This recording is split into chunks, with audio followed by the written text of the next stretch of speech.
Film Review, Movies, Music, Culture, Politics, Society Podcast, interviews, movie reviews, and more.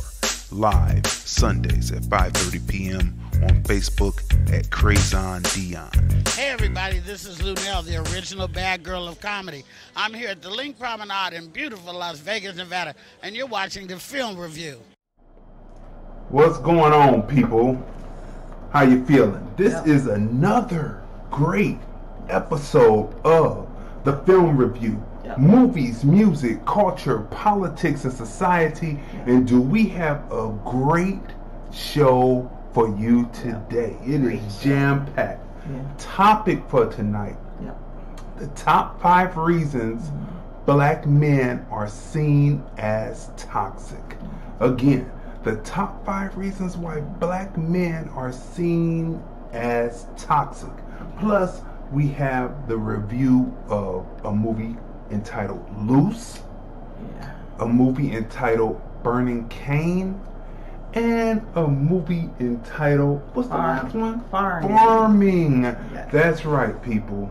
So, we are the husband and wife team. I'm Crazy D. I'm Tracey. And we review movies, music, culture, politics, and society. Yes.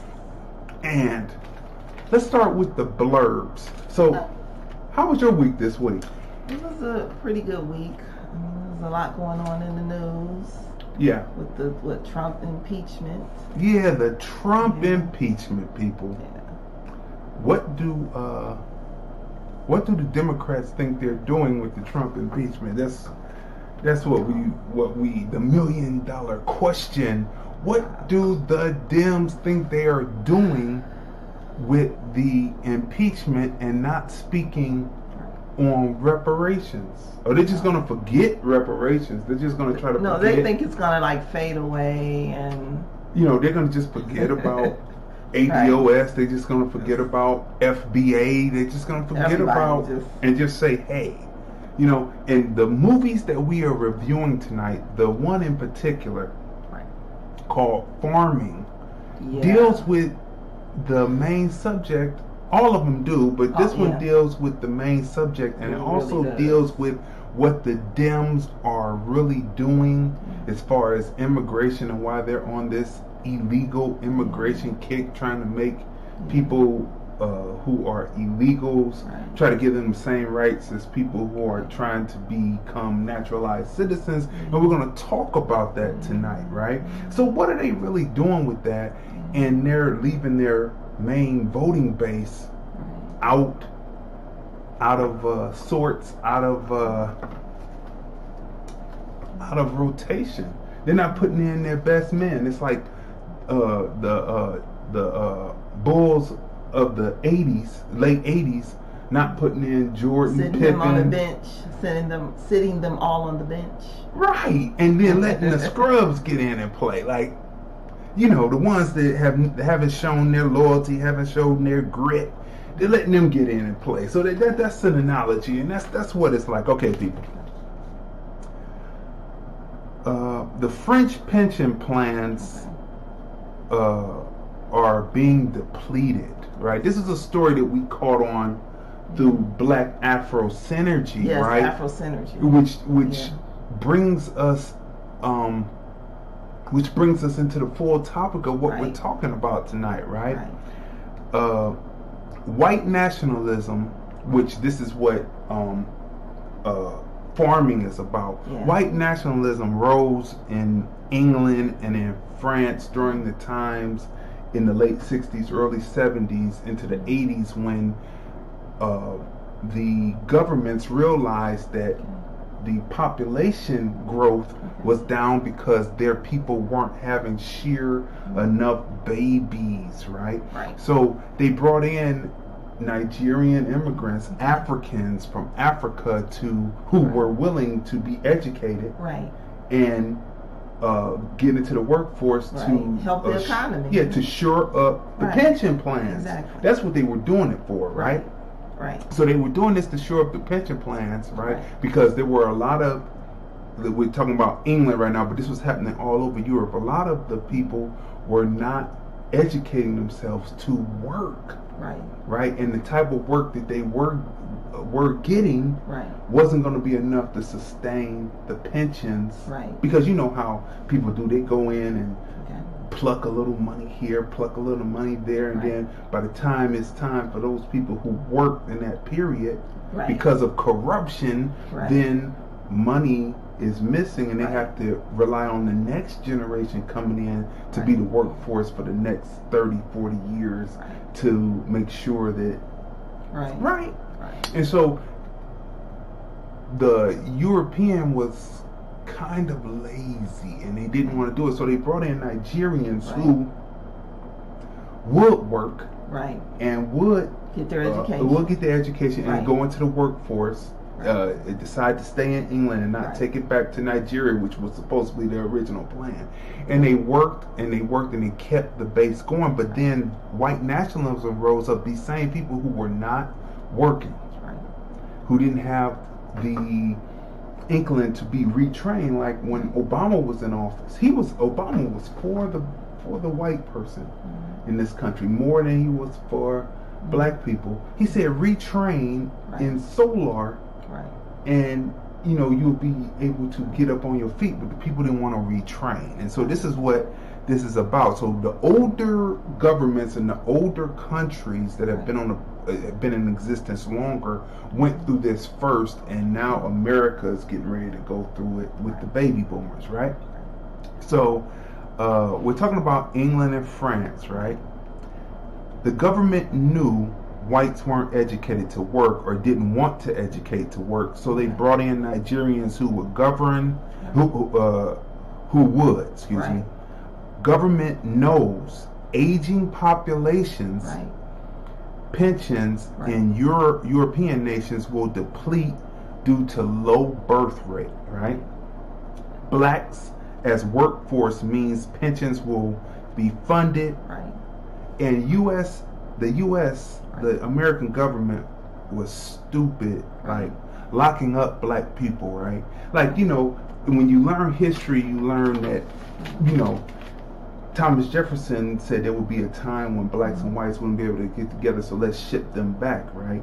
And so, but he didn't realize that his vision wasn't long enough to see that the black people who built everything would be the workforce that would go into the workforce during the time to take care of what would later be called the baby boomers, right? But instead they wiped out a lot of black people, taking them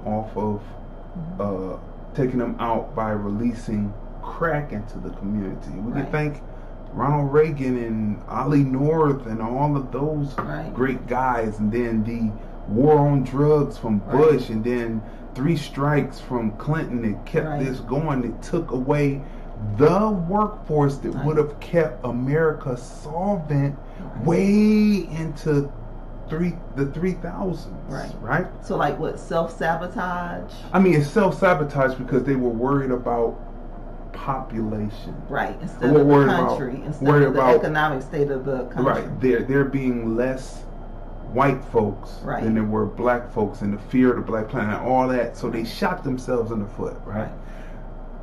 So this is what we're going to be, partly of what we're going to be discussing tonight, but the film Farming really ties in. It really ties in, and the whole thing about the black man being toxic, and really how if you put a label or put a certain belief about a certain group of people, black men, then black women, etc., who's going to be your workforce? You're going to rely on immigrants coming in who we'll get there. Okay. Another blurb that came up this week was Trump's House passes reworked North American trade deal, right? Now the media is not covering this, right? Which they're doing they're a little bit disingenuous, because you sit up there and you watch the debate, like the Democratic debate by PBS came on, and it was one of the lowest rated debates. I didn't even know it was. We came into it late, and we were watching like recaps, right? But it was the lowest rated one, right? And they're disingenuous because you heard Bernie Sanders talking about we need to do a deal for America, and Trump just finished getting reworking the Northern American trade deal, right? Right. How come the media isn't talking about that? They're still doing ridicule, right? He's doing some good work, and I got this from CNN News, the internet news service, not the one with the talking heads, right? So they are doing reporting, but the one with the talking heads on TV that's trying to compete with Fox and trying to compete with MSNBC, they're not doing it. I just don't really know what MSNBC has done. Like, in my opinion, Rachel used to be one of the most educational programs to watch, but everything since Trump's been Trump, and all other issues have been put to the side, right? Just give us real news, like what's going on throughout the world, what's going on in this country. It's all just so like political now, so it's just games. So instead of reporting the news to the people, they're like feeding us information that they want to feed us instead of giving us the overall news, right? The overall news. So it's like they're playing games. So you can't even trust, your journalists to give you fair news. And I don't really think that they're journalists. Oh yeah, talking because heads. they seem more like talking heads, and they want to joke around. And I saw Katie Tur earlier in the week on MSNBC. Just the observation, right? Because Trump tore Katie Tur, for those who were really watching politics. He tore Katie Tur a new one when she was interviewing, when they put a fresh new reporter on him, and he corrected her. I said, I bet you didn't know that you weren't supposed to be able, you're not able to say that on TV. And he stunned her, and ever since then they've been trying to rehabilitate her image, giving her shows, making her part of the warrior people out there reporting the news, the all-female team or whatever, right? And I just happened to watch her, and they were still joking, still trying to ridicule Trump. And I keep on telling people that that's not working. And so you have to come up with something else, because the candidates seem horrible. Then you have Bloomberg coming in, upsetting the apple cart. Then you have what's his name from out of Boston? He's coming in. He's going to do his best Obama imitation. He was on the Breakfast Club, and Charlemagne had him flustered and really put him out the game early, and he don't know it yet, but Charlemagne put him out the game. Right now, another situation that happened within Trump news, within the blurbs from CNN News, the federal government is funded. It's not going to be a government shutdown this year. The House went along with it, and the House went along with funding for Trump's wall. See, the Democrats are playing games. They're playing games. And people really need to wake up and just watch everything. Watch the way the Republicans are moving. Watch the way the Democrats are moving, and just be an independent thinker, right? And an independent voter, and then you vote for what is best for you and your community, right? You and your community. Watch both parties. You can't pledge allegiance to one, because neither one, unless they're pushing your agenda, stop being a puppet.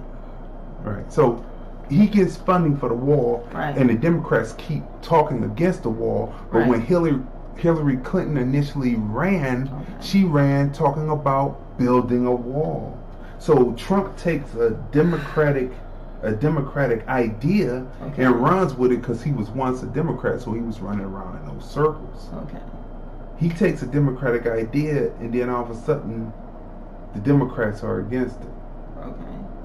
I guess they wanted to do tit for tat, because Obama took many Republican ideas, because Obama was really a Republican. When you look at it, what he believed, he was a Republican. Because he loved Ronald Reagan. Because come to find out, his family, his grandfather, grandmama who raised him, were Republican. Oh, okay. So while we were getting the government cheese, they were in Hawaii on the beach. They worked hard for Caucasian people, but they were in ease. Because Ronald Reagan made it easier for them because they were in that group of people who were able to profit from that. And the daughter, of course, she went the opposite way and went into liberal arts, liberal fighting, and then she, so, all that, right? Here's another blurb coming from CNN. Trump has got us back into the space age. I remember when the Republicans said, no dollars, no Buck Rogers, right? But now Trump comes in and he's talking about the Space Force, the sixth branch of the military, the Space Force. So we're going to be in outer space. Pew, pew, pew, Star Wars, people. The movie is out. And, which we didn't reveal. We'll get on that later. All right, people. Oh, who wants to reveal? Right. We didn't see that shit. But anyway, look. All right. So, the Phase 1 deal is another thing that's coming up that they're getting ready to sign with China. Okay. Now, here's it is. Now, remember, Trump says... Now, let's preface this and say, we are not Trump supporters by any means whatsoever. But we know that when Obama was in there and he was trying to do things for everybody except for black folks, right? Everybody except for black folks, they fought him tooth and nail, and we were like, what are the Republicans doing when most of his work was for and trying to help the Caucasian American in this country, right? And then the Latin American in this country, right? Black people was like at the bottom of the barrel. We come on over to the White House and we're gonna play some music. We're gonna have He said we're gonna have common rap. We're gonna have common rap. We're gonna have Beyonce sing, Jay-Z. We're gonna use right? But other than that, nothing of substance, right? So he was out there to fight. So we said, well, the Democrats, because they can't afford to be like the Republicans because they've never been as strong as the Republicans, are doing it. It was like, well, here it is. So here this is, people. The Phase 1 deal with China. Now here's, Trump says that he's for America first. Now listen to how this is written. This came from Yahoo Finance, right? It says, America agrees to reduce some tariffs in exchange for a big jump in Chinese purchases of American farm products, right? So they're not gonna take tariffs away and they're not gonna do anything. They're gonna keep some tariffs, they're gonna reduce some long as they buy more farm products from the United States, right? Agriculture. Now, if you know anything, Black Wall Street were the first ones to make the deal with China, right? They were exporting goods to China, and they had to deal, and then at the same time, while they had to deal and they were prospering, white America was in the Depression, and they came in and bombed and destroyed. The black community. Because the black community, that particular community and a lot of others were doing very well, self-sustaining. And working and making deals outside the country with other countries. So once you collapse that, then you are able to take over and then able to pass it on to the government to take over to deal with. So those are some things when you know our story within America, you know what was going on. Reparations. All right. On a lighter note, Eddie Murphy was on Saturday SNL. Night Live. He did great. And he did really, really well. I mean, I was quite pleased with it. He brought back Gumby. Gumby went raw, as Chuck D said. He went raw. Mr. Robinson's Neighborhood and Buckwheat. The family skit about Home for Christmas. Yeah, that was good. That was good, right? Hilarious skit. Yeah. After the cold open, his monologue was dope, where he brought out all of it. Chris Rock, Dave Chappelle, Tracy Morgan, and Keenan. Yeah, he came out of it. Right. Keenan came out. Yeah. And then he what we talked about before about how the tropes and how they project onto us was actually in them. Then they brought out the one guy and said, and then Keenan comes on and says, no, none of that. None of that. And so it was real nice. Good. And then Lizzo gave a really great performance. That's right. Lizzo got a makeover. She looked nice. Her new team gave her a makeover, and she was not actually out. That was flesh tone clothing. Beautifully done. You can do things without having to actually do things today. And so that was a good look for her. We were very impressed with that, right? Yeah. So that's the blurbs. Oh, wait. One last blurb. Yeah. Did you hear about the cheating that was going on with possible cheating? Oh. That was going on with Justin Timberlake and Alicia Wainwright. Oh, I don't believe it. Now, for people who don't know who Alicia Wainwright is, if you haven't been watching Raising Dion, she is the mother. She plays the mother character to the Dion character. That's right. Yeah, we reviewed the show. Her star is rising. Right. Justin Timberlake's star is, fizzling out. So he's like a has-been on the way back. Right? She comes out of the airport. Now this broke on a Wendy's show. Yes. TMZ had it. Right. And she comes out the airport. Right.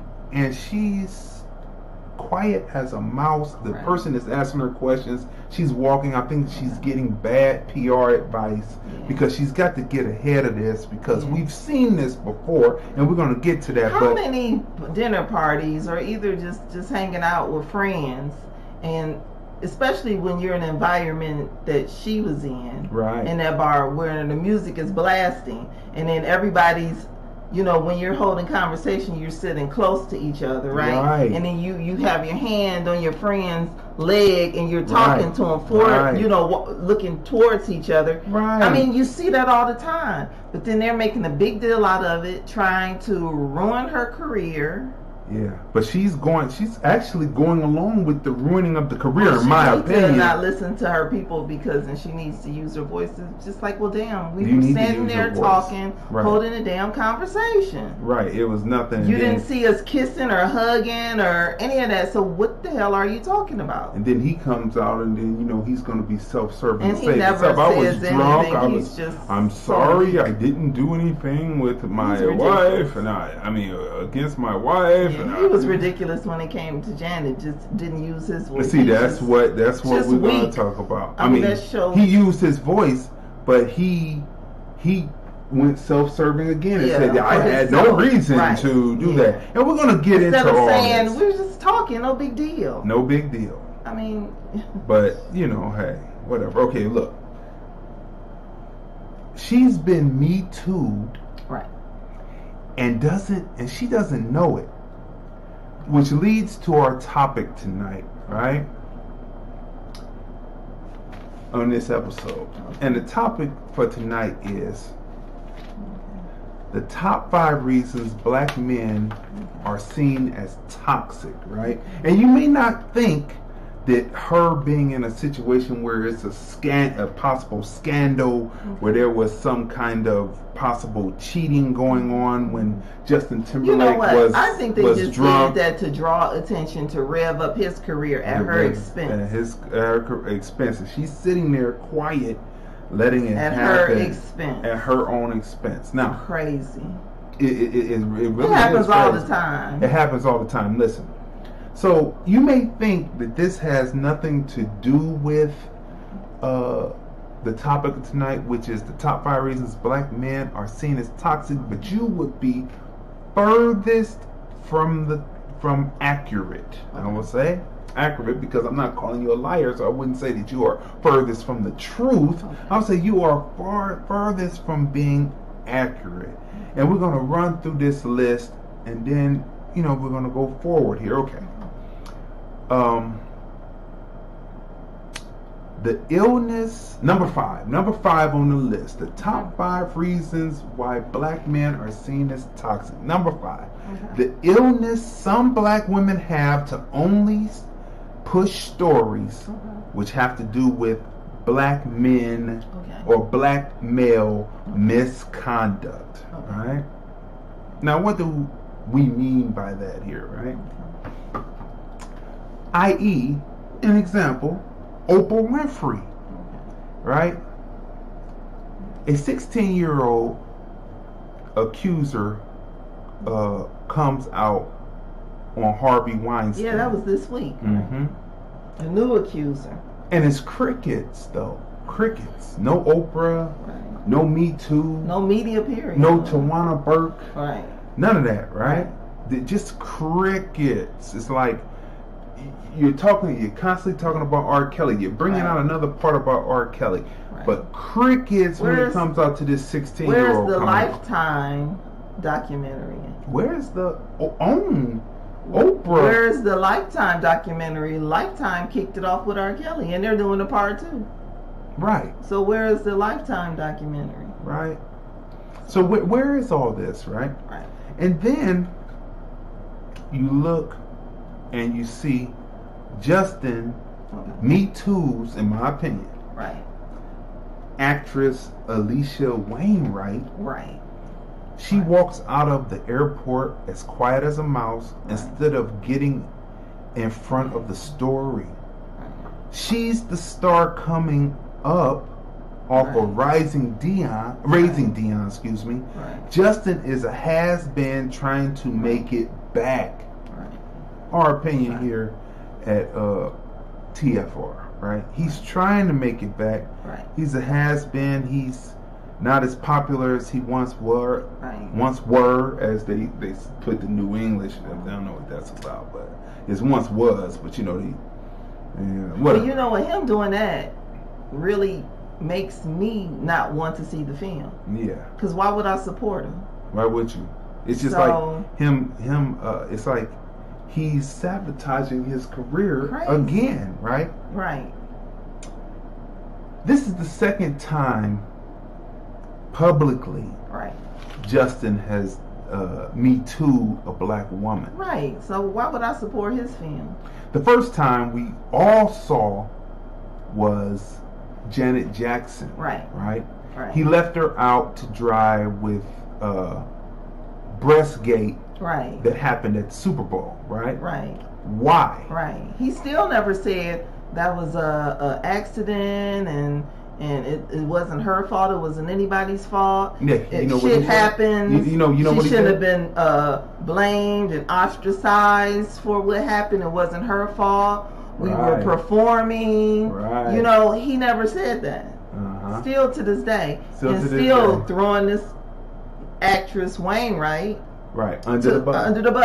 And out to the wolves. To the wolves. So if people don't know by now, I'm not going to see his film. I'm not supporting it. I'm not reviewing it. History repeating itself. History repeating itself. Right. But why is he doing this? So this is very important. The top 5 reasons why black men are seen as toxic. Right? Okay. Why is he doing this? Why is he doing it? Why does he continue to do this? This is the second time. We don't know what he's done in private before. Because he seems to be like Mick Jagger. Mick Jagger was open about his love. He did that song Brown Sugar. Okay. You make me feel so good. He's not like Mick Jagger, right? No. He's like Mick Jagger in his love but he wants to mask it. But why is he doing this? I have long had a suspicion that Justin Timberlake was passing.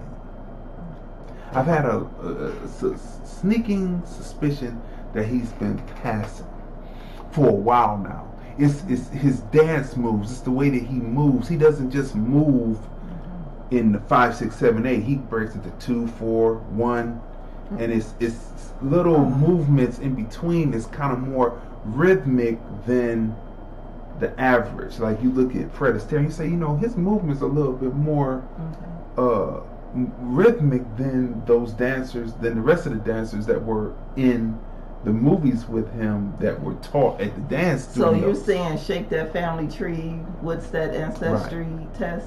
Right. Now, Zach from now let me bolster my case here, because I know there's some people out there that might say, "Oh no, Justin Timberlake, blonde haired, he's been proven to be nothing but Caucasian." Okay. Curly hair, right. Okay, so let me bolster my argument here. Zach, Mark Paul was on Tamron Hall's show. You know him from Saved by the Bell. He played Zach, and right? Right. And now he's co-starring along with Tika Sumpter. Yeah, Tika Sumpter. From out of Tyler Perry Studios, right? The Have-Nots, right? Right. He's starring as the father in Mix-ish, right? Which is a spinoff of Blackish, right? He came out from Passing. Now, he would say that he wasn't passing. No one knew that he was passing. He just, everybody seemed to have known. But but most people didn't know, because he lives the Caucasian life. And that's what passing is, being able to live a Caucasian life. So his mothers were Indonesian. Indonesian, but, there's two different types. Okay. There's white Indonesian is up further, and then the other ones that are black, because they live in warmer climate. And this is the way this is. This is the way this is divided. There's white and black everything. North and south, east or west, depending on geography, latitude, longitudes, weather patterns, all that, right? Okay. So he comes out from Passing to basically admit he's black. Basically, because when you see the picture, the woman is he admitted he was black. He basically, listen. He's mixed. He said he's mixed. When you say mixed, you're saying, look. He looked at it. When you look at the picture of the mother, she looks black. She's like a black Indonesian. Black. He's not black. Okay, whatever. That one of his daughters. He also came out and said that one of his daughters manifests like Solomon manifests. Okay. She manifests as black. She's dark. Everybody else is blonde. Right. Light skin, fair. And she came out black. She's dark, right? And he said dark. She came out dark. But they showed the picture. She was a little darker than them. She's olive, but she's okay. Olive only comes in 3 colors, right? Okay. And so we're gonna say green. We'll just say green and black. Olives. And so she's not green complected, so she's black complected, which in society, she would be considered black. Now, we enjoyed his performance in The Passage, co-starring Sanaya Sidney. It was canceled, however, but we reviewed that. Great show. And the girl Sanaya Sidney, she could act, right? Yeah. To be so young, it was much like this first season of Watchmen. Right. Okay. It was a black themed, right? The person that was going to save the world, we can say it now because it's canceled. The person who was going to save the world was a black little girl who had powers, who could see the zombies and who could fight against the mind melding zombies. Like they were kind of like Dr. Spock, like not Dr. Spock, but Spock on Star Trek, except for they didn't have to put their hands up. They could just talk, look at you, and get into your mind. Yeah, some type of hybrid zombie vampires. Right. Yeah, zombie vampires. The point here is Mark Paul, who is open about being black, manifests as white. There's cool. There's never been any problems. He lives his white life. He's open about not passing. Because either way, he's passing, no matter what. Okay, let's say he's Indonesian, right? Indonesian, and he has a white father and an Indonesian mother. That's mixed, but he manifests. He didn't come dark like her and have the features of her. He came out looking like his father. Okay. Thus, he lives the white Caucasian life. And what's her son? Paula Patton and Robin Thicke. Right. Robin Thicke's son came out manifesting, looking like a Caucasian, so he's going to be able to live the Caucasian life, right? Justin, who I believe to be passing, in my opinion, has now Me Too 2 black women, and he uses white privilege to pass and continue to destroy careers of black women. I've often said that when you look through history in this country in particular, and you see the people who passed, the most virulent racist that would use the N-word would be someone that was passing, and they would be out there pushing this, right? They would be out there pushing. Some of the most virulent racists were people who passed, right? Which then brought about their thought process, brought about more virulent racists who weren't passing, and the whole cycle goes on. So we have to look at this, right? Alicia Rainwright, it's best that she steps up. Even if she's from mixed lineage, Justin isn't like her white father or her white mother. Now, I don't know. I didn't research if she's from mixed lineage, right? Like, what's her, Mbetha Raw? She's from mixed lineage, right? But I didn't research if Wainwright is from mixed lineage, but that's where people get it confused sometimes. Me coming from a mixed lineage, I look at it and say, I judge people not by slavery, though I know that history. I judge by what my grandfather was, who gave up his white privilege to move up to Ohio to marry my grandmother, then start the family and be there and working till the end to make sure that the house was totally paid off and she had a pension and she never had to work when he passed early, right? That's what I judge people by. So when just because you come from mixed lineage doesn't mean that you don't stand up for yourself and say, look, you're not like my grandfather, or you're not like my father or my mother. So stand up. She best stand up, speak out to save her career. This is the insult, letting imitation zaddy ruin your career. Because what I saw on TMZ, I mean, that was just like humiliating. And she sat Leave there. Leave it to TMZ. Leave it to TMZ to do just that. Okay, so what number? Okay, number 4. That was long, but we had to get it out. Let me take this real quick. Okay. Kill that noise. Okay. All right, people. So number 4 on the list. Okay. The news. Local news in particular. Here in Las Vegas, because it's so transient, the news covers stories of all people who commit crime, especially if the criminal is Mexican or black. Illegal. No, that's not so. Oh, because I've seen. That's not so. We've seen stories, but it's equal balance. Okay, yes, there is a balance. Right? So, well, not an equal balance because you're only seeing Latinos, blacks and Asians. You don't. No. They throw whites in there because it's a transient city. Okay. And so a lot of whites are into criminal activity. Yeah. I mean, we see the court cases. Right. However, back home in Cleveland, Ohio, we used to call the news anti-knuckle machine, right? Every story still is about blacks committing crime. So much so, you wouldn't know all blacks don't commit crime. That's how news media is in predominantly black cities where the news media is run by Caucasian outlets, right? So much so that Obama acted like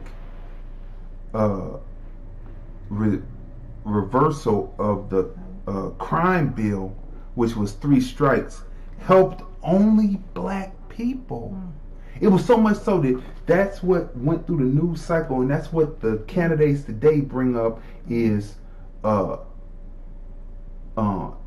crime and helping to help black people when there are black people who have not committed crime. So that's what irritates me about what's going on. I mean, with the right now with the candidates, right? The Democratic candidates. This just drives me crazy because, like you said, like back home, when you go through the Justice Center, right? Mm-hmm.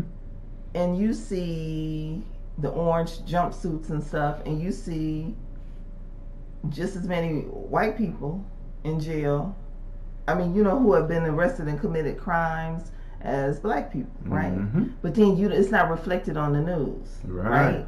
And then so even though they may not do the same amount of time, right? They may commit the same crime but have a shorter sentence, if that, and be released, right? Mm-hmm. Haven't seen that. Haven't, coming from, Cleveland and seeing the Justice Center and what's going on, actually what's going on. Right. And it not be reflected, in the news. But, the whole same with, like you said, Obama, jail reform and jail this and jail that, which is fine. Okay, so, because whenever the question is asked, well, to each candidate, well, what is your agenda for the black community, right? Because each community, like the Latino X community, the Asian community, the LGBTQ, they have their, everyone has their agenda, right? But when black people come with our agenda, the only thing they want to throw out, right, which is reparation, along with many other things, but reparations being number one. The only thing they want to talk about is jail reform, but okay, not all black people are in prison or are in jail or have ever seen one. And okay, so to me, when they say that, I'm looking at that candidate like you a damn bigot.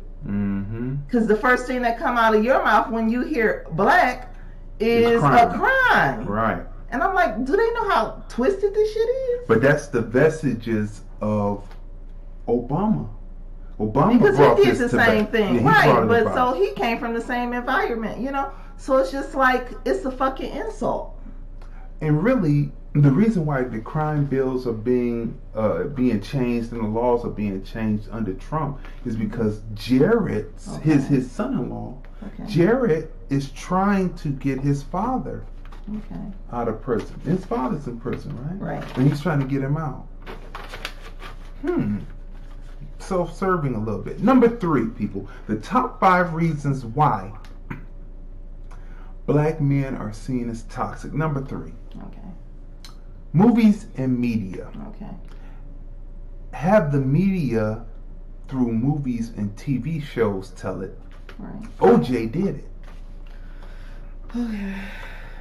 Michael Vick, who was convicted of dogfighting, has never atoned and will never atone for killing white man's best friend. Right. He went through, did the time, did the community service, did everything. Right. When has he atoned? He said he got up there and said, "I'm sorry, I was wrong. I wasn't in my right mind at the time. Right. I love dogs." And he will never atone. They were trying to keep him from being an honorary member during the Canton Football Hall of Fame this year. Okay, let me keep going. Although Floyd's 51-0 career, all through Floyd's 51-0 career, they dogged him for living the lifestyle of the rich and famous, which they glorified on Robin Leach's show. We saw for years on TV in the 80s with Robin Leach. It's something not to be trusted. They believe it's something not to be trusted, but it's the white man with his government who drops bombs and uses drones to kill with rockets globally. Who's doing all the killing up, right? Colonizing. Okay, so people might say, Obama shot rockets. He killed Gaddafi. Right. Okay.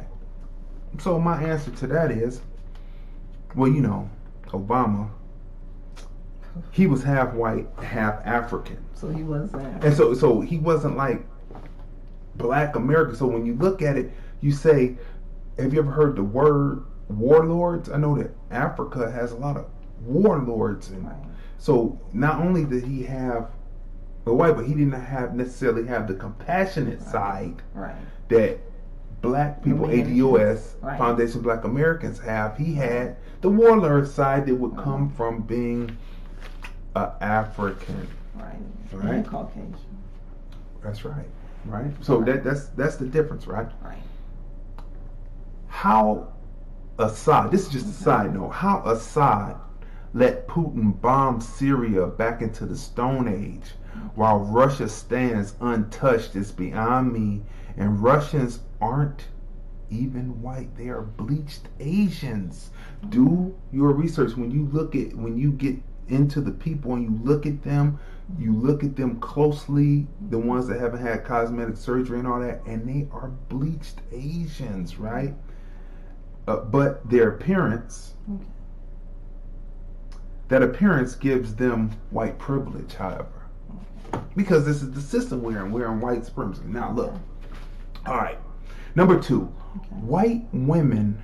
No, the top 5 reasons why Black men are seen as toxic. Number 2, white women have been and continue to get Black men lynched since slavery. Have and continue to be troublemakers since Black monarchs were forced off the thrones of Europe.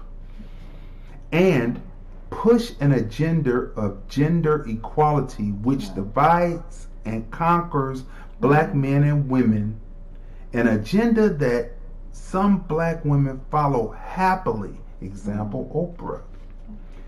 It's seen in Waves, Luce, The Favorite, The Queen of Scots, and Farming.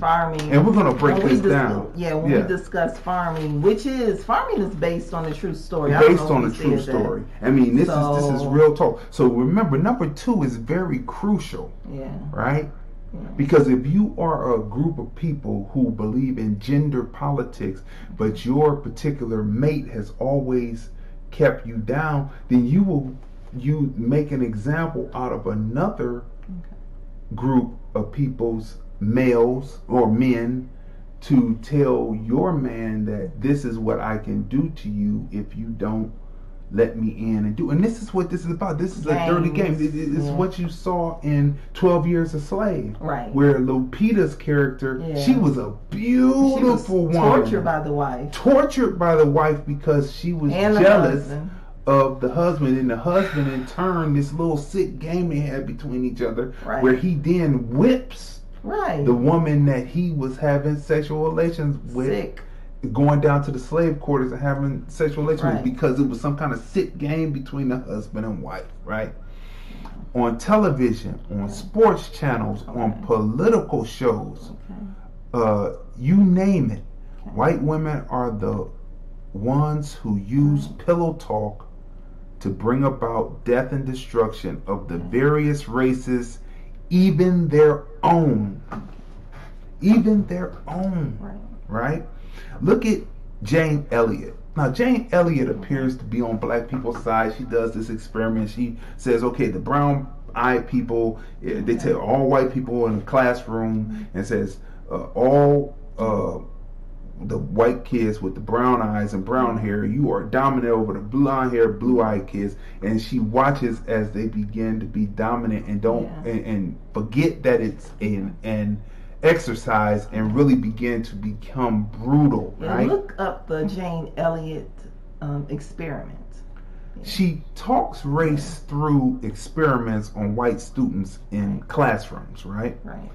Lucky she talks on our side to end racism, or does she? Because she's been doing it for a long time. Or does she? Or is she striking the alarm? So, I listen to her, but you see how we're all cousins. But you see how she's destroying their thing, right? That she's destroying their thing because who knows? Maybe she didn't get where she thought that she could get. You have to look at this.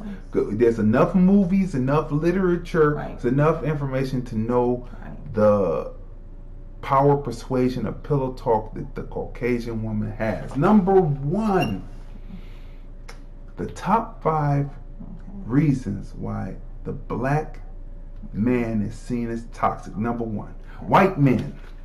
Number 1, when you do all of the dirt that the Caucasian man has done, slavery, colonization, rape, bringing disease, warfare, the most violent on the planet, rob, steal, usurp, bleed the earth, etc. You need a scapegoat to blame social ills on, or like I wrote here, societal ills on, and the black man is it.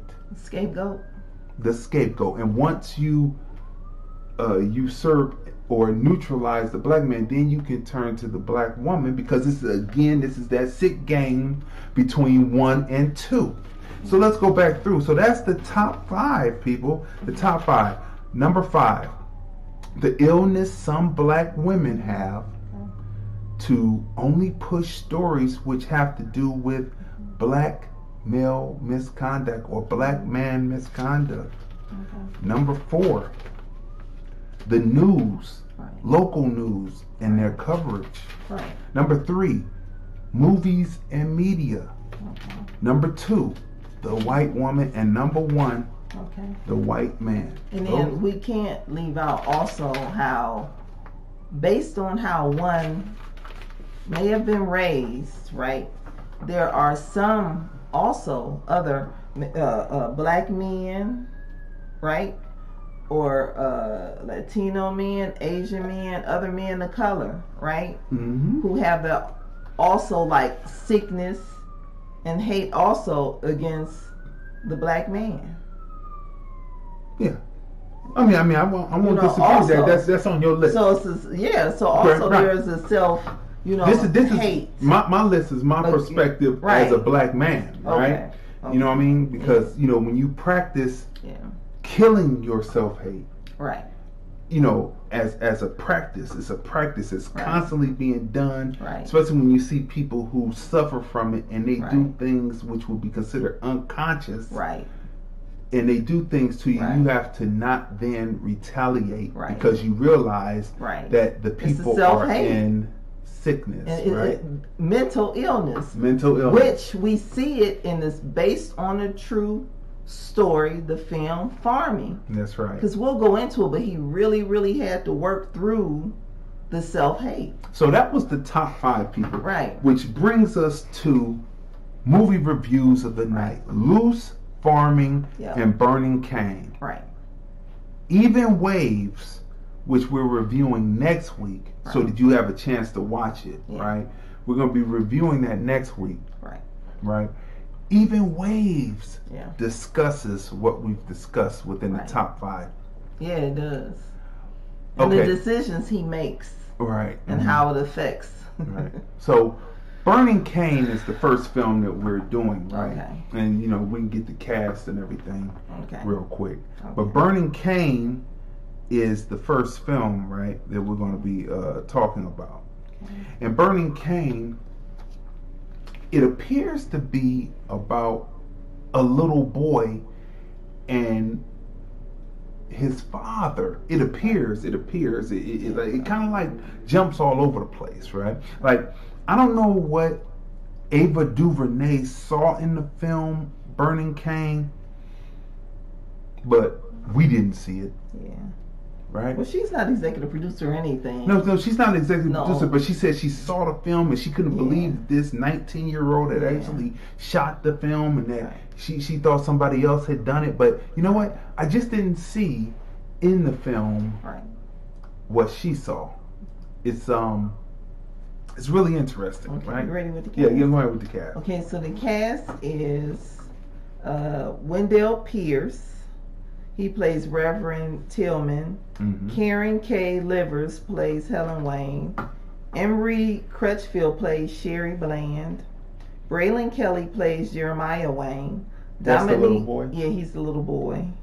Dominique McSellen plays Daniel Wayne, and Erica Wood plays Diane, and Cynthia Capers is also in the film. Okay, so Daniel Wayne is the father figure, right? No? Wait, let's see. Yes. Yeah, he's the father. He plays the father. Yeah, and Braylon Kelly is the son. Right, So you don't really know what's really going on with them two because it's not really fleshed out, right? It's not really fleshed out. The only thing good I can say about the film is its film grammar. Yeah, and the acting, Wendell Pierce. Well, yeah, Wendell Pierce, you know, he pulled it out, but even his character is not fleshed out, right? So the film grammar is good, and the angles that the director, filmmaker used was good, and the continuous shot angle at the beginning of the film was executed well. Yeah, it was. Maybe I think that's what Ava DuVernay saw. She was looking at the film grammar and the angles and the storytelling that way. Because the narrative storytelling, other than that, the story was disjointed. The child is on the screen, right? Right. And then like Judy on Family Matters, she went up the steps and she never came back down. Right. The child,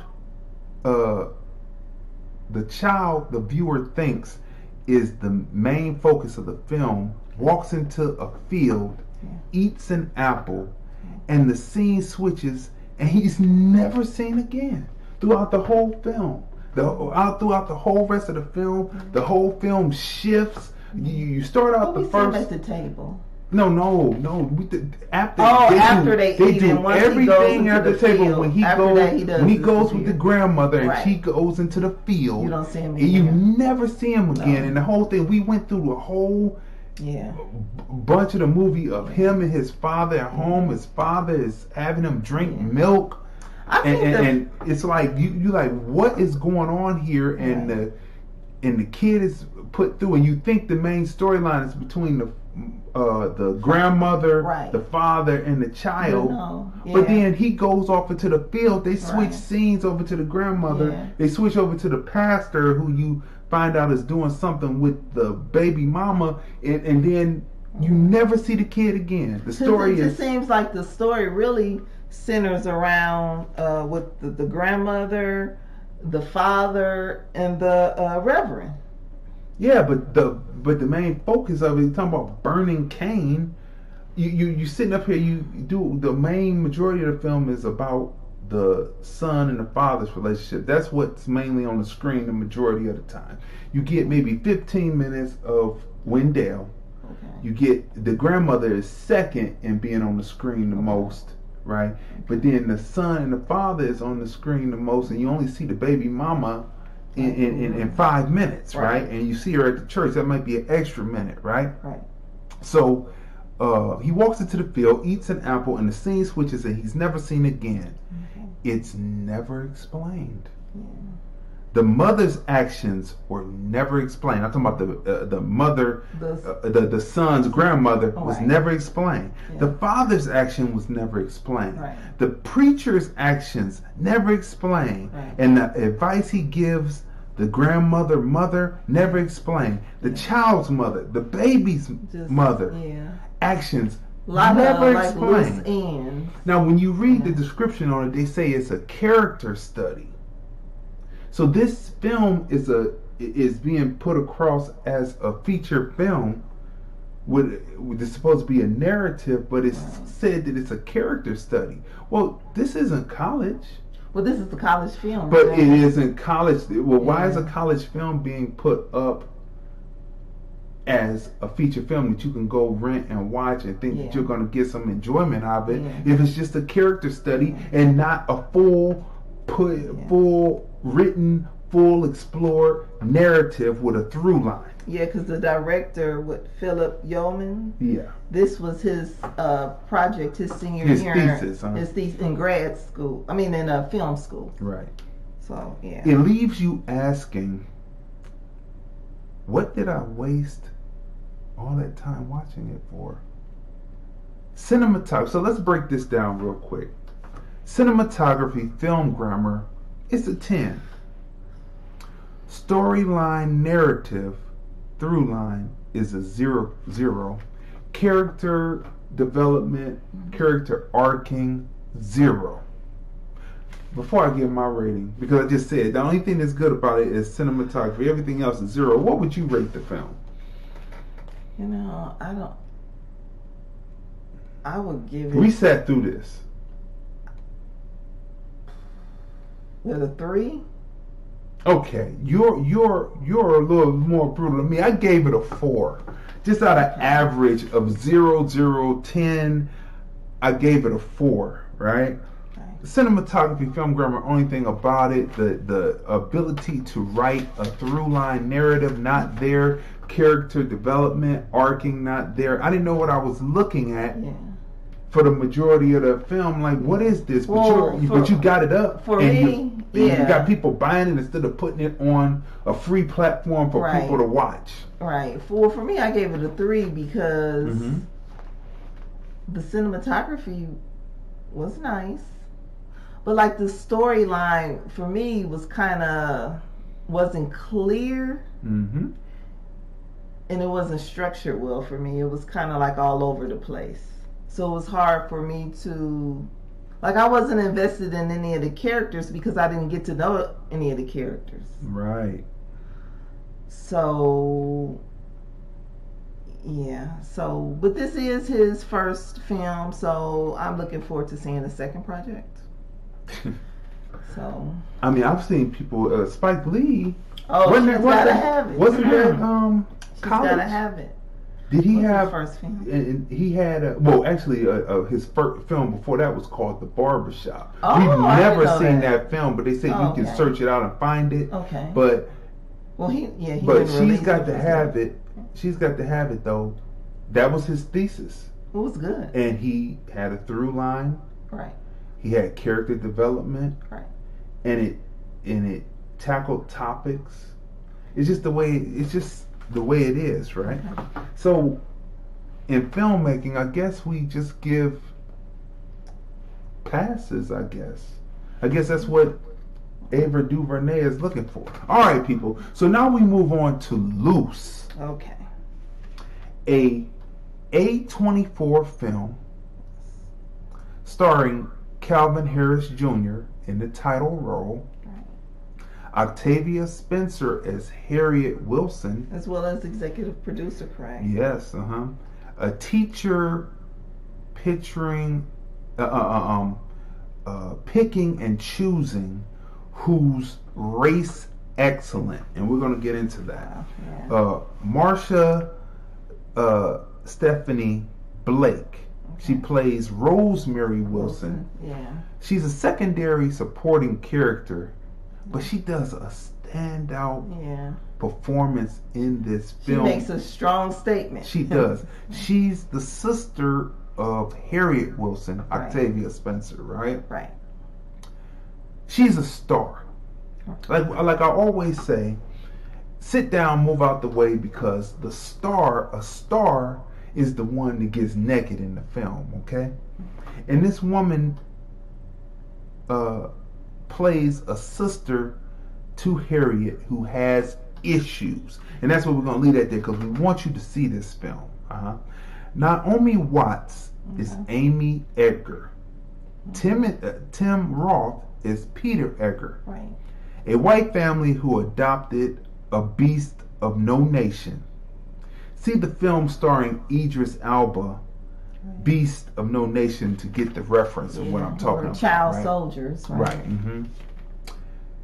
A white family adopted a beast of no nation, but find themselves in a midlife crisis after devoting their whole life to him. And who's the rest of the cast, supporting cast? You named everybody. Just about. Andrea Bain plays Stephanie Kim.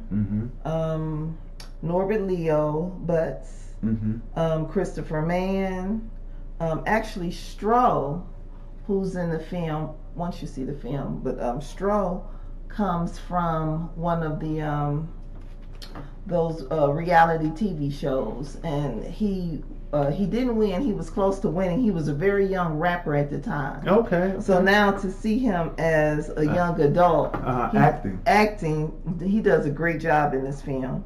Also, Omar Brunson, Noah Gaynor, Hannah Cabell, but you mentioned Luce, the star, Luce Egger, played by Kevin Harrison Jr., Naomi Watts, Octavia Spencer, Tim Roth. They're all the stars of the film. Right.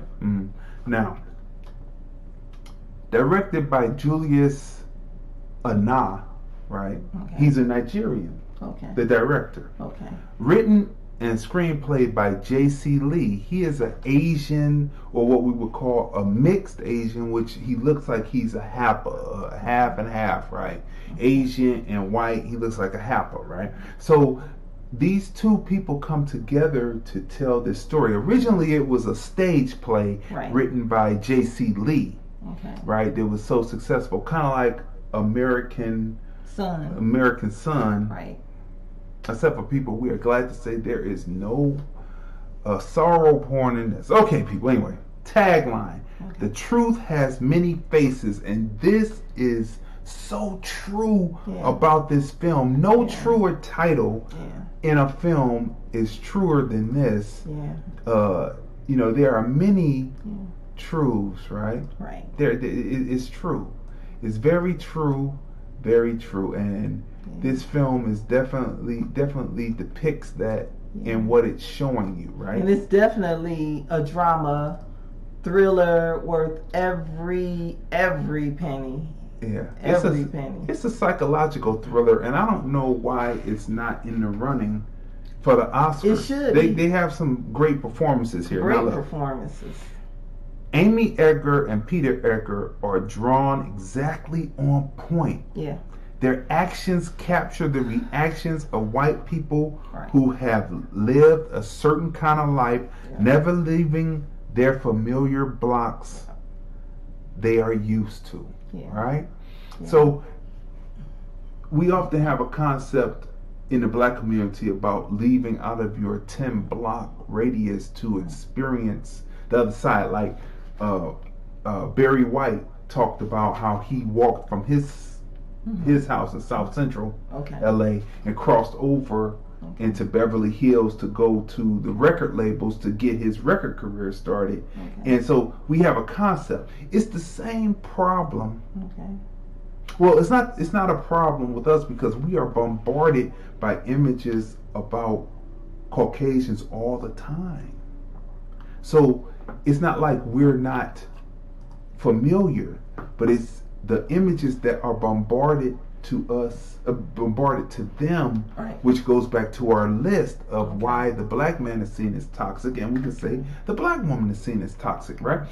It's those images that are put across that because they don't venture out their blocks that they are familiar with, meaning their blocks is any place that is been gentrified. They can move anywhere on the planet that's been gentrified and not necessarily see us, or maybe one or two as quote unquote tokens. But other than that, they have a problem, right? And so they act exactly like their reactions to this storyline, this through line that's going through the film is written exactly on point by J.C. Lee. Very realistic. A Asian. Yeah. Very realistic the way he wrote the characters, the mother and father. Yes. In this film. Now, there's some standout performances. We've already talked about Marsha Stephanie Blake. Her performance as the sister with issues. You have to watch the film to see what issues we're talking about. We don't want to give it away. It's really excellent film, actually. But the depth in which she had to go to pull this character and her vulnerability that she puts across on the screen, the ultimate vulnerability. She gave 100%. 100% stand out role. 100%. She should have a supporting Oscar nomination for this film, right? But Andrew Bang as Stephanie Kim in the film is another standout star. Yeah, her performance was excellent as well. Her ability to cry, along with the edit and music, lock her introduction to the film as a character in the viewer's mind. Her ability to cry, her and the edit with the music locks the viewer's mind on the scene that introduces her as a character, right? And we're big on people being able to cry, like not one tear. Denzel only could get one tear, right? He could get one water and one tear, glory. But I mean, at least he gave us tears. He gave us tears. Because I've seen a film this year, and shall we beat that dead horse some more? No tears, no crying, no tears. And this was a period piece, and which was a traumatic, horrific period in history. Yeah. And this person didn't drop a tear in the film. Now that's poor acting.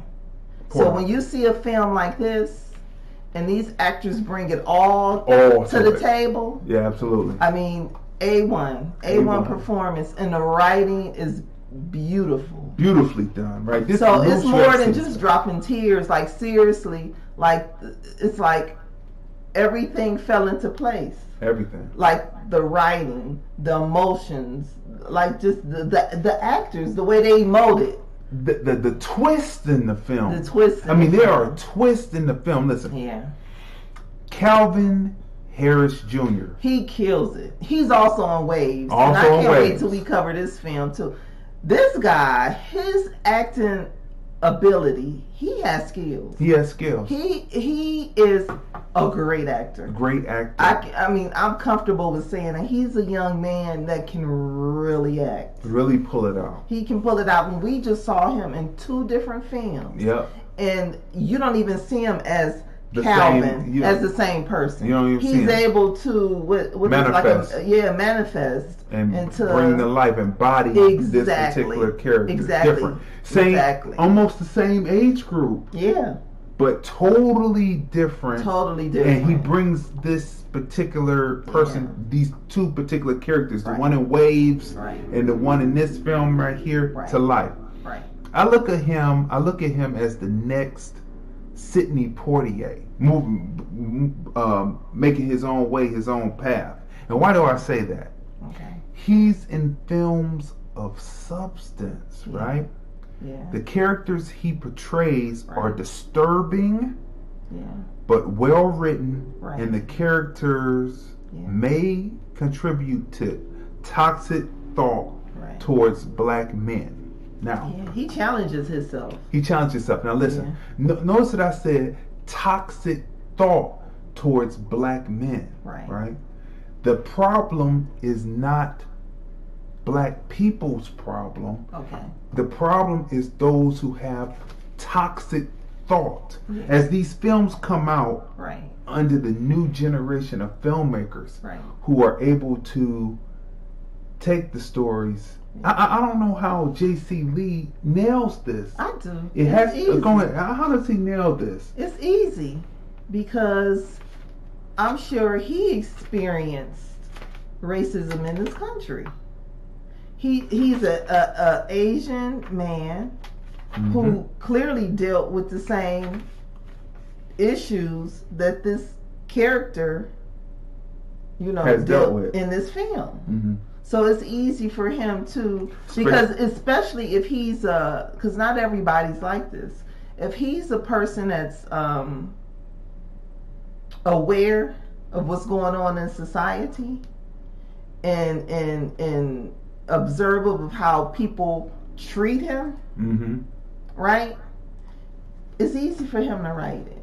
Especially if he, being that he's half and half, it appears, from what he looks like, half and half, so he knows what it's like not to be totally accepted. Exactly. So and he was hungered for that. Right. But now the story pieces that he puts out are about that. Right. But he's able to use other characters and they fit in so well because it's a shared experience when dealing with toxic minded people in this country. Toxic thought process, which goes back to what I said and here. I don't even want to just say this country because clearly when we cover farming, it's global. It's global. Like we're gonna get to that. Racism all over the world. White supremacy. That's right. So listen, people. Cinematography on this film, Luce, a 10. Film grammar, the angles used in this to tell the story, 10. Lighting, 10. Story through line, 10. Acting, 10. Sound mixing, I have to give it an 8 because there are some dampening points. They didn't master up the vocals, especially when they're talking low and intimate. They didn't master up the vocals. Now there is a discussion between Octavia Spencer's character and Luce, Harriet and Luce, which puts you in the framework of Guess Who's Coming to Dinner. Yeah. The discussion between, though she's not his relative, there's a age-old discussion as long as white supremacy exists between the older black generation and the next young black generation, right? And it's the discussion that happens in Guess Who's Coming Home for Dinner. Guess Who's Coming to Dinner. Guess Who's Coming to Dinner, Sidney Poitier. And the discussion that happens between Harriet and Luce in this film is similar. You have to see it. Yeah, you do. It goes to show you that we're still on this hamster wheel that we have to get off from, right? So, what would you rate the film? Oh, please, a 10.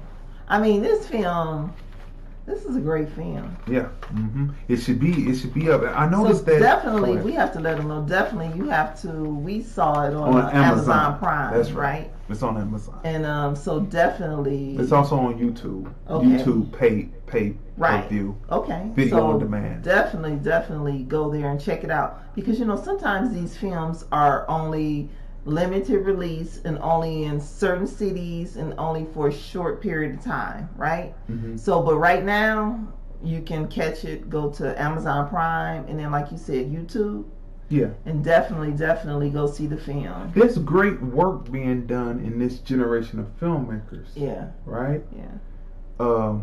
What was the film that we Doubting Thomas? Right. Oh, that was excellent. These films seem to not be able to catch traction to be put out in not only just limited release, but larger release, right?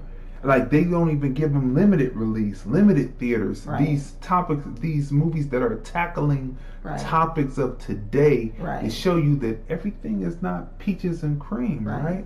Well, see, that's what I love about our love for films. That's what I love about our film review is because we're not covering just what's fed to you by like the machine. Right. We're bringing to you films that we feel that you may want to see, that we want to see, films that you may not have even heard of. So we're going to bring you cinematic like jewels that you may have never seen a trailer for. Right. And it's filled with great actors. So that you can see this. So you can see it. Right. Don't forget to push the thumbs up button. Yes. And then press subscribe. Yes. And ring the bell so you can be notified when you see when we come on the platform that you're watching us on right now. Right. And then comment on it. And then also, if you find a great film that's a hidden jewel that you want us to know about and you want us to review, just let us know and comment. Right. Right. Exactly. Make a comment, let us know. And because you're part of the film review family. That's right. So I give it a 10.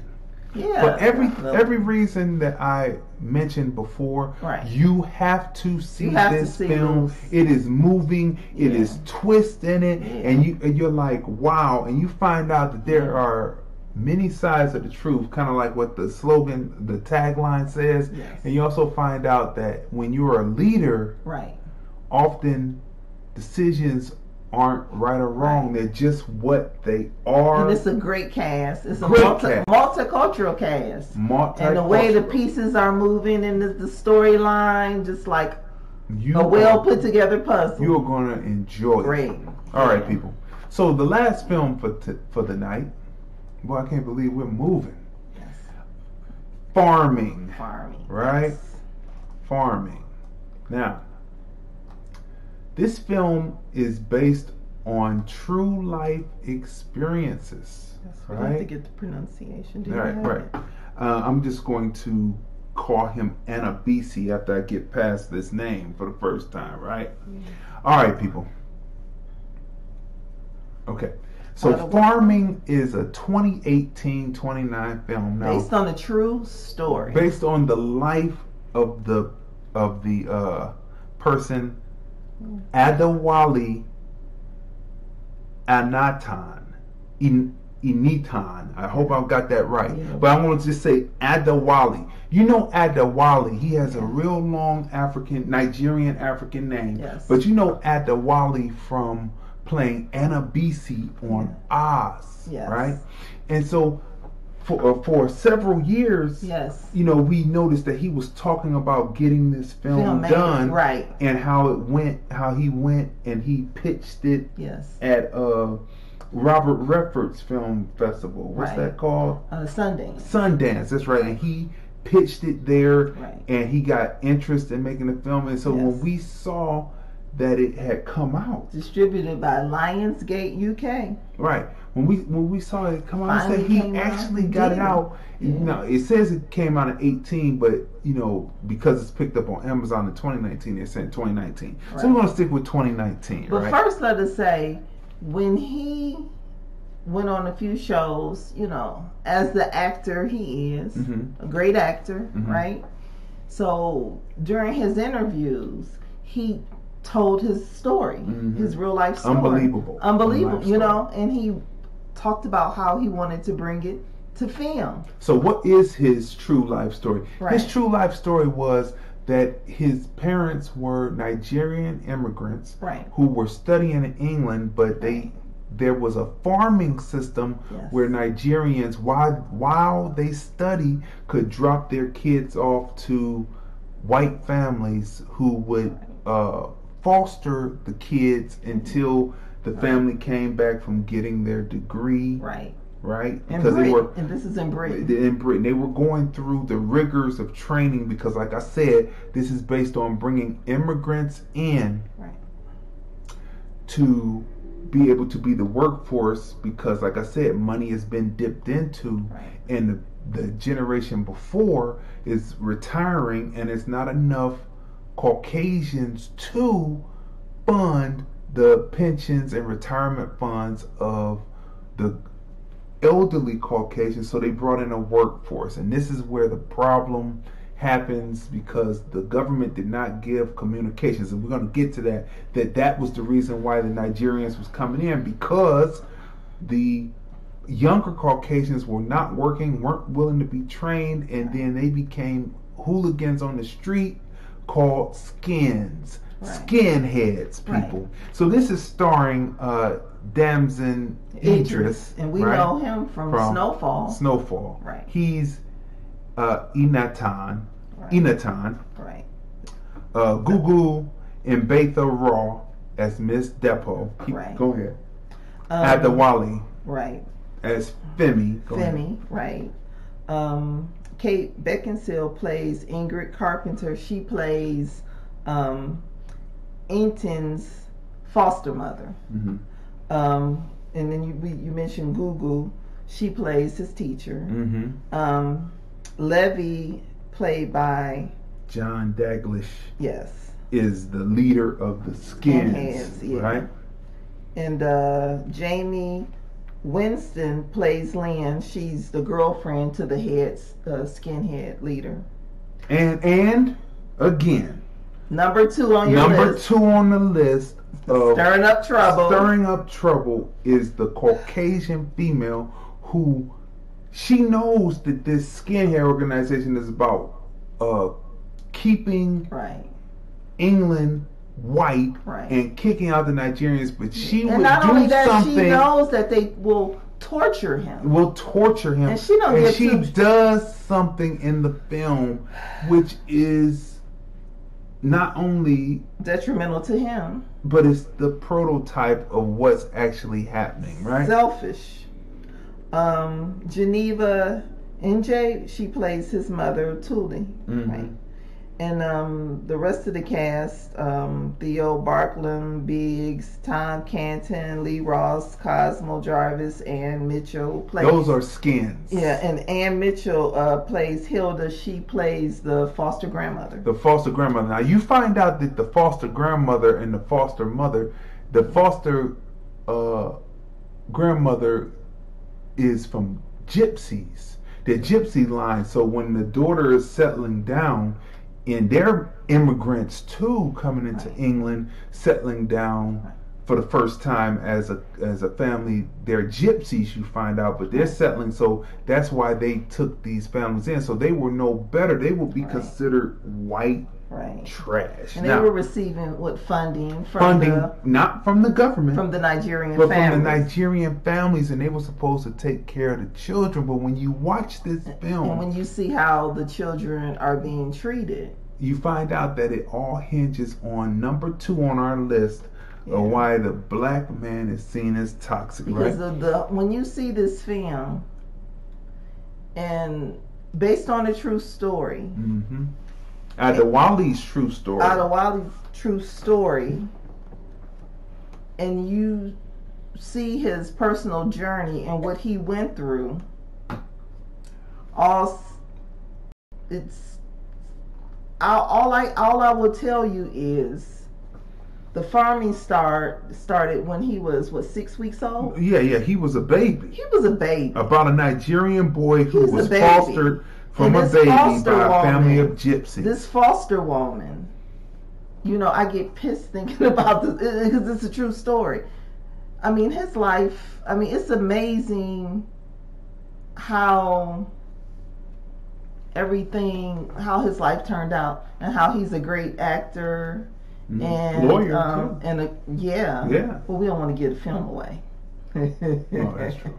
But you got to see the film because he's an amazing human being, he is, and what he went through, and it goes back to what you said about loving yourself, and I'm sure like the mental process, the mental psychological help he had to help him survive what he went through, right? To be mentally sane. You see that in the trailer. Insane world. Right. You see that in the trailer where the grandfather says, look, they teach them to hate themselves. Right? Yeah. This is wrenching stuff put on the screen. Idris Damson, his acting brings. This is another one that should be Oscar nominated. But we always said we reviewed Snowfall episodes back, right?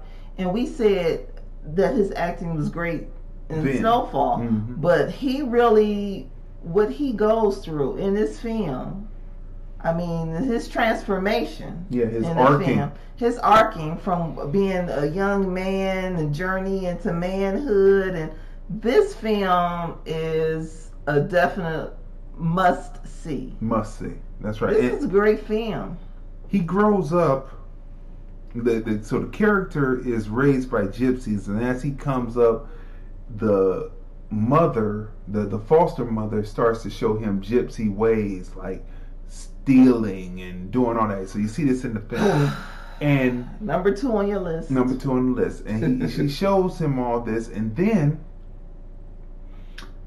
something happens, and then he's confronted by skinheads, and the story kicks from there. It kicks right? off from there. That's right. And right. speaking, you said Adewale, he's the director as well, right? He directed this film. So and I can imagine what he went through directing the film, reliving each emotion again. And he brought it to life without there being. Remember Spike Lee's Crooklyn? Yes. Crooklyn was about his mother having cancer, and he told it through his sister's point of view, right? Because they were off. But the film, as we watched it, this is way back before we started reviewing films, and we were talking, and I was like, it seemed kind of detached. It's like he didn't go there. It's like it's a pain that would still be there. Anyone who ever loses their mother, the pain will always be there. So he was not able to pull it across. It was a good film, but it was something missing. Right. And so it was a great film though, but it just didn't pull something that it was something that a sorrow that wasn't there, right? Yeah. But this film right here, him sitting there as the director and having to relive that and what was done to him. He brought it to the table. And he puts in all the truths. Yeah. And when you watch the film, you say, that's the way it is. Now look, immigration, in this particular standpoint, right? Immigration is to bring in a workforce that will work to fund retirement funds and pensions for the aging population, right?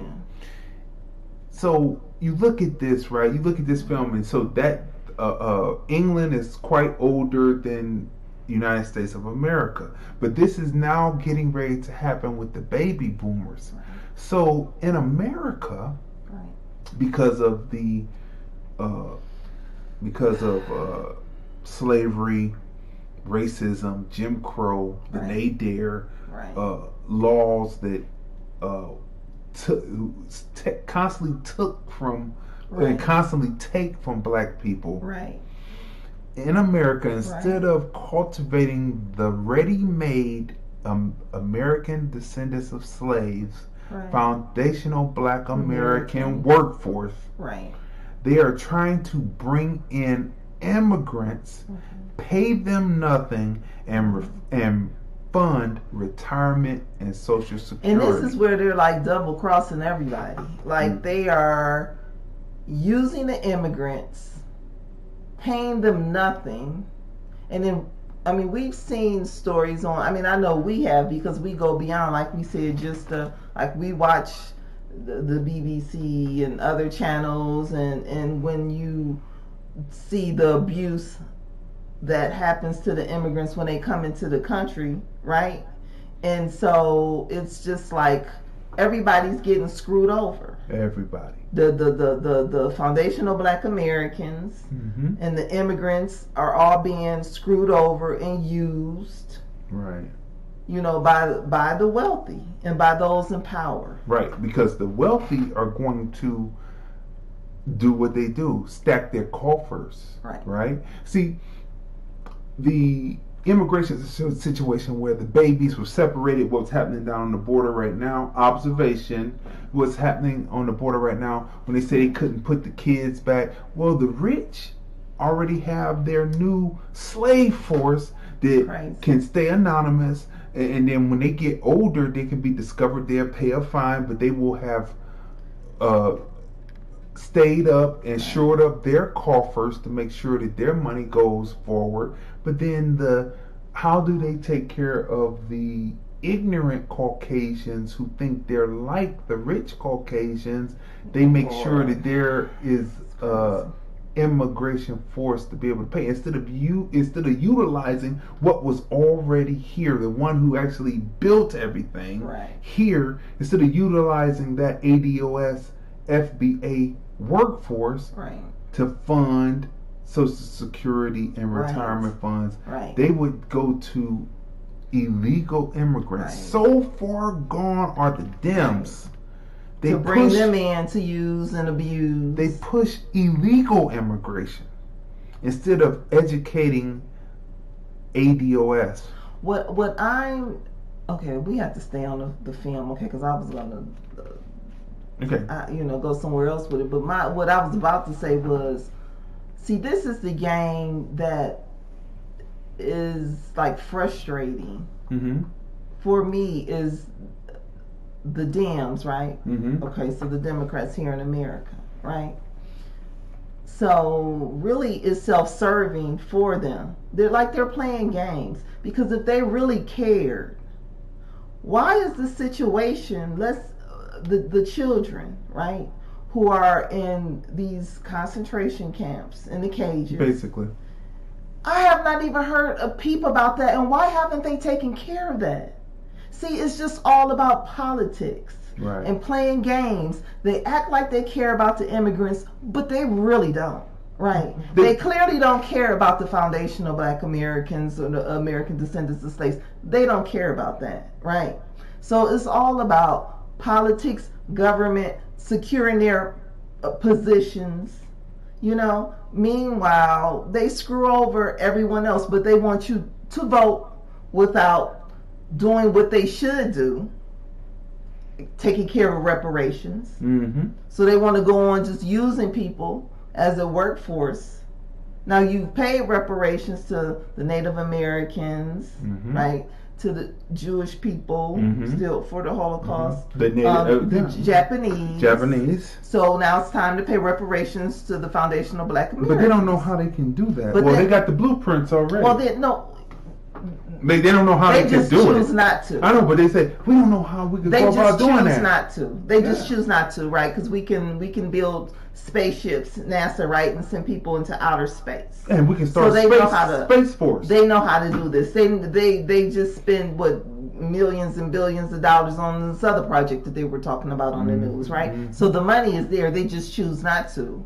But then they want the foundational Black Americans to keep voting for them, put them in office while they do nothing, while we have police brutality going on in the community, no fundings for school. Children are starving. They're cutting out these programs that can feed children. My question is, who do they think will be more loyal? The people that were here, who built it? Labor, blood, sweat, and tears labor that actually built and made America rich through our labor, or people coming in from other countries who have envy. They don't care towards America. I mean, it's really destroying America. They don't care. They just a little 14-year-old Mexican girl was just ran over, killed by a white supremacist woman, right? But see, they don't want to talk about that on the news. You have to see that on, like you just did. Internet, right? On the internet, right? News or different news channels via the internet or the BBC. Because they know people don't read. Right. See, they don't want to cover that, right? See, the internet is now about not only visual, but it's about reading. It's like the newspapers have moved from paper to digital. Right. And so you have to go in and read the stories, because everything else on television is about talking heads. So, I mean, it's just a game. I'll let you, before we go back to the film, but it's just a game. A cruel game that they're playing with the immigrants, a cruel game that they're playing with the foundational Black Americans, American descendants of slaves. A cruel game, just like in this film Farming.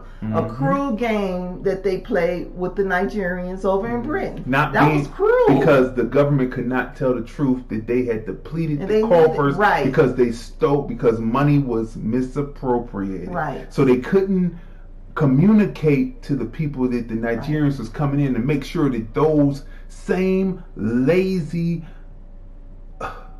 skins who did not have the wherewithal to educate themselves, that were out there robbing and stealing and robbing and stealing their own, and beating up black people to try to keep so-called England all white. They couldn't communicate to them that their retirement plans, or their welfare system, whatever they call the welfare system on there, they will be on it, and the Nigerians will be the ones that funded it. Like they can't tell the truth. Right over in France, right? What's going on with the pensions, right? Right, same thing. So you need the workforce. Black Afro synergy. Yeah. He put it together. We listened today and they put it all together, and we're watching these films, and we say he puts it all together for us, and it's all about the corruption and the government and the pinching of pensions and having to use the next generation to move it forward. But instead of using the ready-made force, they want to bring in immigrants, pay them nothing again, and then you have the other people to say, no, we don't want that, right? Anyone who is black, who is ADOS, Foundational Black America, who talks the Dems' plans of immigration, especially if they are black 1619, is anti-black and against themselves. This whole thing of bringing in the immigrant is to move black people out the way. There's news stories now where they're talking about trying to give illegal immigrants driver's license rights. Driver's license rights allows you to register to vote. But what the Dems don't realize, the Dems are pushing this now. What they don't realize is the immigrant looks at who is winning. And they see that the Republicans, the strong ones, they're going to vote with the Republicans and not the Democrats. And so what they're doing is totally defeating the purpose, and at the same time they're just overlooking, And why would they trust them to so they're going to get driver's license, so now they can track you down, So now they have all your information and they can track you down now. So it's just So in the film, to close this out before we get to the rating, the scans fighting to keep Europe white, because this was happening all over Europe, not just England, but this is just one story all over Europe, to keep Europe white, like what they're doing now, which there's some history to that, the Moors and stuff. But anyway, are uneducated and most likely will be on the rolls for assistance, and they're going to need that workforce to do it. But what it is because of white supremacy and racism and the fear of the black planet. That's what racism, white supremacy is all about. They don't want to give the black people who will work that foothold, because they don't want black people to take over the government. And then when people take over the government and they're liked and they're loved, leads to sexual activity, which leads to they already have a low birth rate, which will lead to more mixed children, which will lead to a black planet. You see, this is what's happening, So it's happening anyway. Environment, all that, So what would you rate farming? Definitely a 10, because the cinematography, the acting, well written. I mean, and it was so well written that it was like palpable. Like you could feel the emotions of each character. You were truly invested, So, and like during the movie, I was just like frustrated. I mean, I would be like really pissed. So I don't want to get a film where you have to watch it. Well, what is white supremacy? But it's just keep crazy. you in a constant state of aggravation. That's right. So and to know that this is based on a true story, on his story, not the Wally's life, on his life, and he directed this and he brought this project to life, and to see what he went through is just heart-wrenching, And what's so good about him is because he dealt with the most virulent racists, skinheads, There's a scene in there where he works to try to get in their good graces, and the ones behind him in the scene don't really realize that they're a different type of racist than what he was talking about. You have to see this film, but this level, because he has dealt with such virulent racists, but then he is able to navigate within the Hollywood system to even get this done on such a high quality level. So for me, I give it a 10. And all I have to definitely attend, I give it a 10, but all I have to say, you definitely have to see this film on Amazon Prime. Amazon Prime. Well. It's also on YouTube. Is it on YouTube also? Video on demand. Okay, so any video on demand service should have it's called, and it's called Farming. Mm-hmm. And one thing to remember, just imagine, it doesn't matter who you are, just imagine being basically a newborn, right? 6 weeks old, being raised in a hostile environment. That's all I have to say. So, 10. So definitely see Farming. And I love how, and as we can see, he's a great, actor, and how you'll see his journey through this film. Yeah. Right? Yeah. And it's a great film. I can't believe it's not up for an Oscar. Like both of these films, Luce and Farming. Yeah, they should be up for Oscar. Like it's crazy. It's like they don't want real issues, real stories, multicultural stories. I should say. This is not surface level. It's not even surface level. See, the stuff real stuff, real writing, great writing, right? And it's deep. a multicultural cast, right?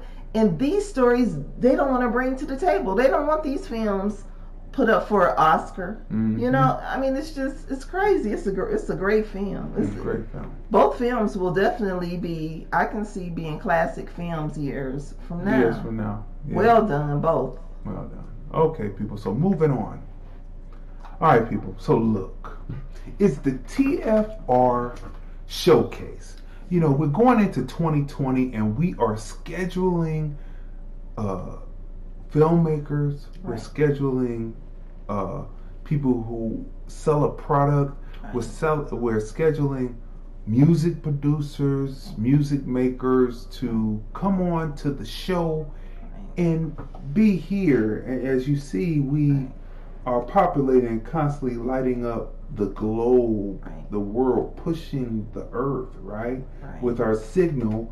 And so we're all over and we're making sure that you can be seen, heard, recognized, and appreciated. And we have a special coming up.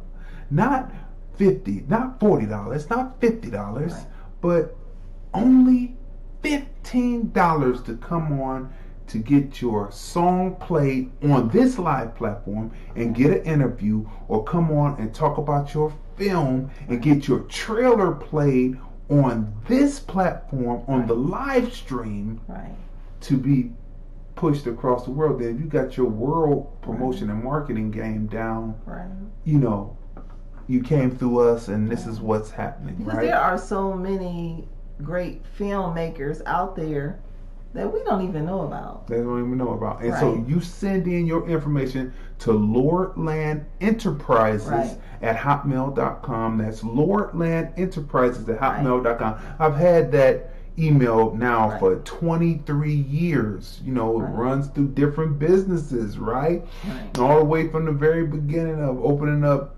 20,003, right? So look, Lordland Enterprises at hotmail.com. Again, Lordland Enterprises at hotmail.com. Send your interest. We will send you back the information on how you can send the payment through PayPal of only $15.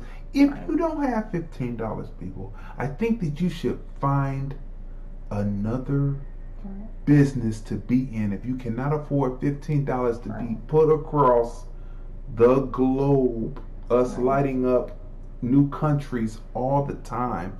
So become part of the TFR Showcase. We are booking now for the February shows 2020.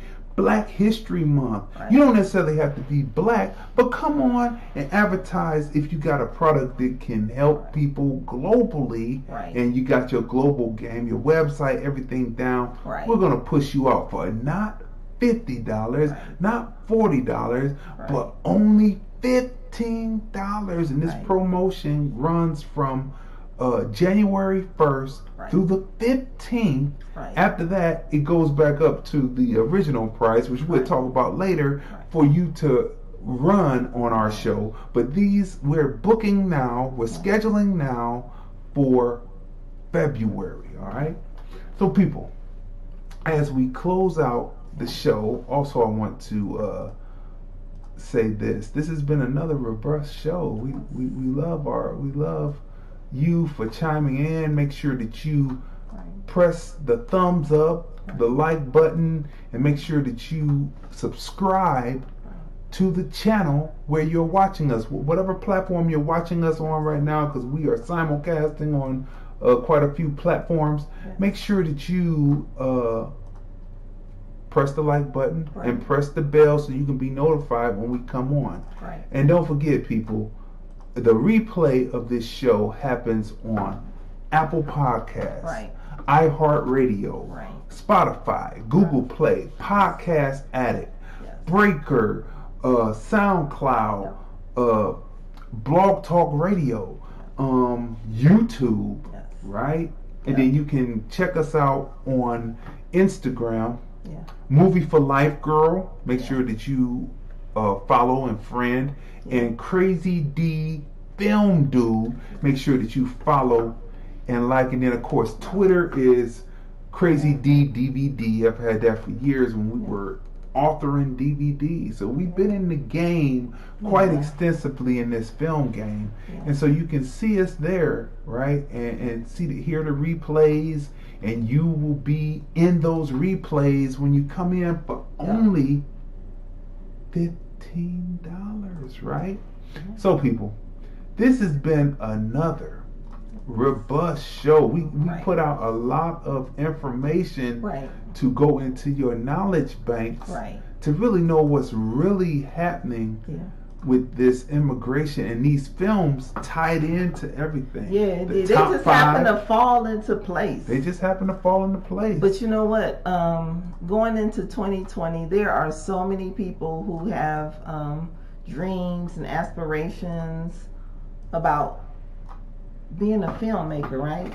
And they may not have that Hollywood connection, or you may not be able to get your film right now on the big screen, but you have to remember, just look at how big Netflix is, right? And it's filled with nothing but like a lot of independent films. And let me say this, let me preface this in, and then you can continue, that there are Black-owned platforms that you can submit your films to, and we're not just singling Netflix out, because that will be remiss of us not to mention the Black platforms that we have never talked to. We haven't talked to them, but we see them out there, and hopefully in the new year they will come on and talk about their platforms to get out there. We will be remiss just to push Netflix and you know what we talk about. That would be hypocritical. So we're not going to do that. But it just so happened that these films are on these platforms, and they need to be. We need to get the pipeline going to tell people that they have outlets outside of the culture, the big studio system. So my point is, just like Netflix, right? So there's tons of independent films, right?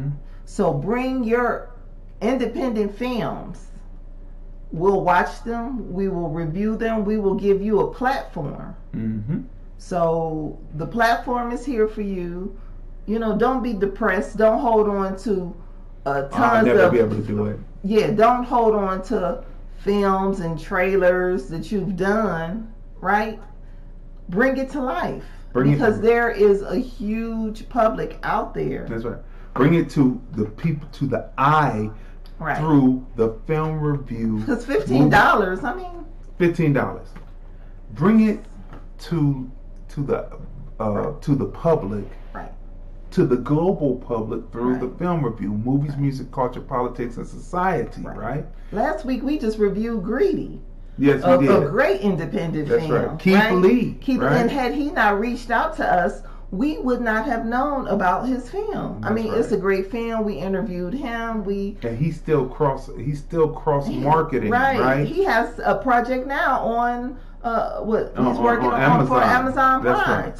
So there are many independent people. We're telling you, come on the show. $15 is nothing, right? But it gives you so much, and you're able to use the show, utilize the show by saying that I'm on here and I'm interviewed on here, and they are reviewing my film, and this skyrockets, it jumpstarts you to your skyrocket right here on the Film Review, Movies, Music, Culture, Politics, and Society. I mean, there's too much good work out there to not be seen. Not to be seen. Not to be seen. That's right. So, people, this has been another robust episode of the Film Review. Like I said, we put out so much information, and everything had to do with, and somehow just came across the top 5 reasons why black men are seen as toxic, and we gave you those top 5 reasons. And these films, it just so happened they fell into place. And the thing is, 2 great films, right? Luce and Farming. Neither one of the men are toxic, but it's just the environment around them, which is really toxic. It's the toxic environment around them, not the man. That's our point. So go back, listen to this. We have broke down a lot. We brought some science today, people. We brought some science, right? So remember, when you want to get in depth about film and get the opportunity to have your film seen, heard, recognized, and appreciated, come to the Film Review, Movies, Music, Culture, Politics, and Society podcast. We are the husband and wife team. I'm Crazy D, Tracey, and we review movies, music, culture, politics, and society. And we will see you next time on the Film Review.